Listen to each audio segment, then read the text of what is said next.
Flight Risk has become the latest Mel Gibson-directed movie to make #1 at the box office over the weekend. However, despite taking the top spot, its numbers were very humble at $12 million.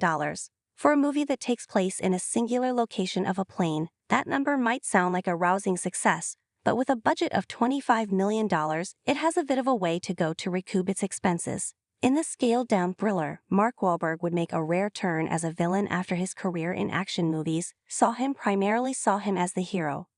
Wahlberg would last play a bad guy in the 1996 thriller Fear. According to People magazine, Wahlberg was so determined to get this part right that he later had to apologize to his co-stars for staying in character.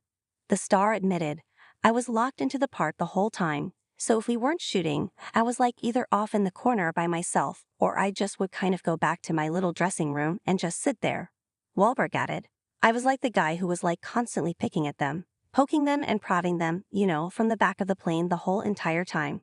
I apologized at the end because I wasn't very engaging off camera or outside of shooting, but I was just in that headspace.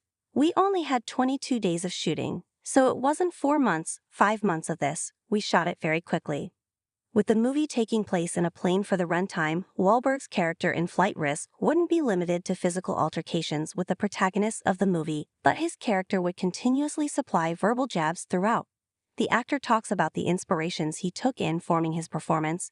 "I've been saying over and over how much I love movies like The Shining with Jack Nicholson, and In the Line of Fire with John Malkovich and Cape Fear with De Niro. Those are the kind of characters that I always loved and gravitated towards, and I hadn't done it in such a long time. I don't know, I just kept all these ideas popping into my head about how I would play that particular role."